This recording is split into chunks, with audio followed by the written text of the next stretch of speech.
Hello everyone, Radhe Krishna. आप सभी को राधे राधे। बहुत बहुत स्वागत है एक बार फिर से आप सभी का मेरे चैनल पे। आज का वीडियो लेके आई हूँ आप सभी के साथ। हरतालिका तीज की पूजा हमें किस दिन करनी है, इसका पारण का क्या समय रहेगा और विशेष सामग्री पूजा की हमें कौन कौन सी चाहिए हरतालिका तीज के लिए। तो दोस्तों इस वीडियो को पूरा देखिएगा, पूरी डिटेल के साथ ये वीडियो लेके आई हूँ आप सभी के साथ। हिंदू पंचांग के अनुसार हरतालिका तीज की पूजा भाद्रपदा मास के शुक्ल पक्ष की तृतीया तिथि को मनाई जाती है। तो 5 सितंबर को दोपहर 12:21 से ये आरंभ हो जाएगी, जो 6 सितंबर दोपहर 3:01 पर समाप्त होगी। लेकिन हमें उदय तिथि होने के कारण हरतालिका तीज जो करनी है वो 6 सितंबर को करनी है। तो 6 सितंबर के दिन हरतालिका तीज की पूजा विधि हम करेंगे और पूरा दिन निर्जला उपवास रखेंगे।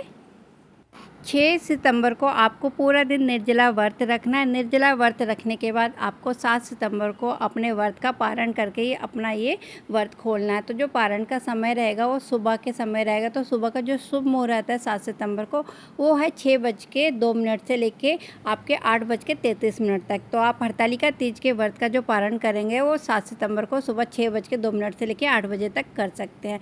तो दोस्तों यहाँ पे कुछ लोग प्रदोष काल में भी अपने सूर्यास्त होने के बाद इसका पारण कर लेते हैं, यानी कि 6 सितंबर की रात में भी इसका पारण कर लेते हैं प्रदोष काल में। लेकिन जो सही नियम है वो होता है अगले दिन का पारण का, और पारण करके ही इस व्रत को पूर्ण किया जाता है। चलिए अब मैं आपको दिखाती हूँ हरतालिका तीज की विशेष पूजा सामग्री हमारे पास कौन कौन सी होनी चाहिए। हरतालिका तीज में पार्थिव शिवलिंग से पूजा की जाती है। तो आप पार्थिव शिवलिंग अगर घर पे बना रहे हैं तो इसमें गाय का गोबर, गुड़, मक्खन, भस्म, मिट्टी, गंगा जल मिलाकर इस पार्थिव शिवलिंग को बना सकते हैं। साथ में यहाँ मैंने ले रखी है पार्वती माता हल्दी की गांठ के रूप में। तो आप हल्दी की गांठ ले सकते हैं, हल्दी से बना सकते हैं, नहीं तो आप तस्वीर भी ले सकते हैं शिव परिवार की, जिसमें शिव, पार्वती माता, गणेश जी और कार्तिकेय भगवान हो। यह पूजा आप घर में भी पार्थिव शिवलिंग बना के कर सकते हैं, नहीं तो आप मंदिर में जाके सबके साथ मिलके भी यह पूजा कर सकते हैं। तो दोस्तों यहाँ पे पूजा की सामग्री में हमें कौन कौन सी चीज़ें चाहिए वो दिखा रही हूँ। तो सबसे पहले तांबे का कलश लिया है जो मेरे पास शुद्ध जल का है, और गंगा जल ले रखा है। तो ये दोनों चीज़ें ज़रूरी है इस पूजा में। शिव भगवान जी के अभिषेक के लिए गंगा जल और पंचामृत जरूर चाहिए होता है। और साथ में यहाँ पे फूल दिखा रही हूँ। तो फूलों में हमें कौन कौन से फूल लेने हैं वो दिखा रही हूँ आपको। तो देखिए फूलों में मैंने ले रखे हैं बेलपत्र। तो बेलपत्रों को जरूर लिया जाता है शिव पूजन में। तो शिव पूजन में अगर आपके पास ये आसानी से आपको मिल जाए तो बेलपत्र जरूर लीजिएगा। तो यहाँ पर मैंने बेलपत्र 7 बेलपत्र लिए हैं। आंकड़े के पत्ते हैं मेरे पास जिसमें आंकड़े के फूल लगे होते हैं। तो ये आंकड़े के फूल हैं। और ये कुछ लिए मैंने। साथ में गौरी माँ को अर्पण करने के लिए लाल गुलाब के फूल लिए। तो लाल गुलाब के फूल गौरी माँ को अर्पण करेंगे। साथ में ये गुड़हल के फूल है। तो पार्वती माता को गुड़हल के फूल बहुत ज़्यादा पसंद होते हैं, तो इसलिए यहाँ पे गुड़हल के फूल लेंगे। साथ में दूर्वा है, गणेश जी भगवान जी को अर्पण करने के लिए, शिवलिंग पे अर्पण करने के लिए दूर्वा ली है। और पान का पत्ता गणेश जी भगवान जी के लिए लिया है। तो यहाँ पे हमें गणेश, शिव और पार्वती माता की पूजा करनी होती है। तो सारी सामग्री जितने भी हमें मिल जाए हमें ज़रूर लेनी चाहिए ये सारी सामग्री। और इसके बाद जो फूलों में मैंने लिए हैं फूल और फल वो मैं आपको दिखा रही। तो फूलों में गेंदे के फूल, फूलों की माला ली है। और फलों में मैंने केले, सेब लिए हैं। साथ में पार्वती माता को अर्पण करने के लिए ये लाल चुनरी लिए। मीठे में कुछ भी मिठाई आप ले सकते हैं। गणेश जी भगवान जी को लड्डू का भोग लगाएंगे। शिव भगवान जी को हम पेड़ा या सफ़ेद मिठाई का भोग लगाते, तो इसलिए यहाँ पे मैंने सफ़ेद मिठाई और पीले लड्डू लिए हैं।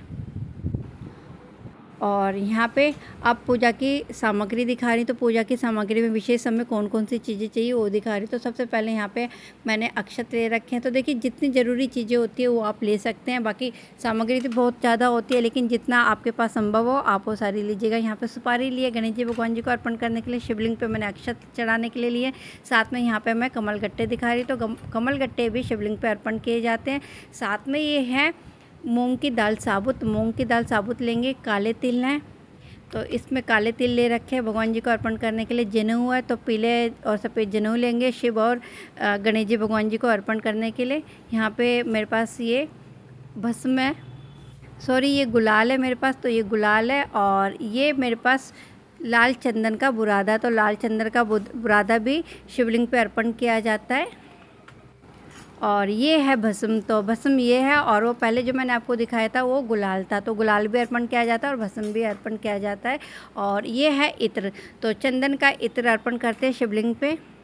और इन सब सामग्रियों की अपनी अलग ही विशेषता होती है, अलग ही महत्व होता है। इसलिए यहाँ पे जो जो सामग्री चाहिए वो मैं आपको दिखा रही हूँ। यहाँ पे चंदन ले रखा है, लकड़ी वाला चंदन घिस के तिलक लगाने के लिए, शिवलिंग पे लेप लगाने के लिए। यहाँ पे आचमन के लिए मैंने एक पात्र अलग से लिया है।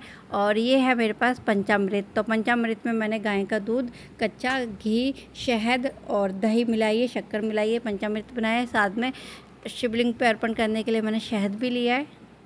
ये हरतालिका तीज की जो पूजा की जाती है अपने पति की लंबी आयु के लिए की जाती है, उनके अच्छे स्वास्थ्य के लिए की जाती है। तो यहाँ पे जब सुहागन स्त्रियाँ ये पूजा करती है तो 16 श्रृंगार और सुहागन स्त्रियों को कपड़े ज़रूर दिए जाते हैं। तो यहाँ पे 16 श्रृंगार लिया है मैंने। और यहाँ पे पार्वती माता को अर्पण करने के लिए साड़ी ली है। तो शिवलिंग पे पार्वती माता के साथ हम जब पूजा करेंगे, गठबंधन करेंगे, तो यहाँ पे 16 श्रृंगार में हमने ये कपड़ा जो लिया है, साड़ी, वो अर्पण करके ये किसी गरीब को या पंडितानी या अपनी सासू माँ को दे सकते हैं। साथ में दक्षिणा रखना ना भूले, तो दक्षिणा भी ज़रूर रखिएगा।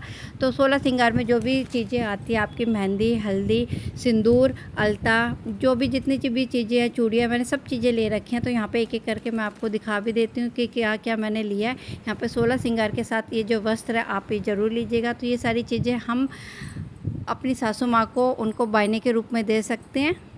और ये पूजा बिल्कुल करवा चौथ की तरह होती है, लेकिन हम करवा चौथ की रात में चांद को देख के अपने व्रत का पारण करते हैं, लेकिन यहाँ पे हमें अगले दिन सुबह के समय पारण करना होता है। तो अगले दिन हम 7 सितंबर को इसका पारण करेंगे। समय मैंने आपको बता दिया, सुबह 6:01 से आप 8:33 तक इसका पारण कर सकते हैं। तो दोस्तों यहाँ पे आज मैंने आप लोगों के साथ शेयर किया है हरतालिका तीज की पूजा में हमें कौन कौन सी पूजा की सामग्री की ज़रूरत होती है। अपने नेक्स्ट वीडियो में मैं आप लोगों के साथ शेयर करने वाली हूँ हरतालिका तीज की पूजा विधि हम कैसे करेंगे। तो दोस्तों उम्मीद करती हूँ आपको मेरा आज का ये वीडियो पसंद आया होगा। वीडियो अच्छा लगा तो इसको लाइक ज़रूर करिएगा। चैनल को भी दोस्तों सपोर्ट करते रहिएगा। आप सभी के साथ मैं ऐसी पूजा पाठ के वीडियो लेके आती रहती हूँ। तो जल्दी मिलती हूँ मैं आपसे एक और नए वीडियो में। तब तक के लिए bye, take care, Radhe Krishna.